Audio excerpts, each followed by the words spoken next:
حضرت مولا علی نے ایک ہاتھ سے خیبر کا دروازہ توڑا، یعنی دیواریں ہلتی رہتی ہیں اور در کانپ جاتا ہے۔ علی کا نام سن کے اب بھی خیبر کانپ جاتا ہے۔ حضرت سیدنا علی المرتضیٰ رضی اللہ تعالیٰ عنہ نے خیبر فتح کیا، فتح خیبر کی خوشیاں منائی جا رہی تھیں۔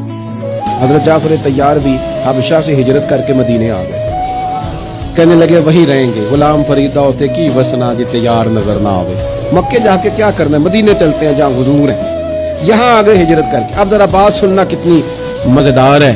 حضرت جعفر آئے، حضور اٹھے، سینے سے لگایا، یوں پیشانی پہ نا یہاں نبی پاک نے بوسہ دیا، اور پتہ ہے حضور کیا فرماتے ہیں؟ قربان جاؤں محبوب کے لفظوں پر، ان فکروں پر قربان ہماری اولادیں۔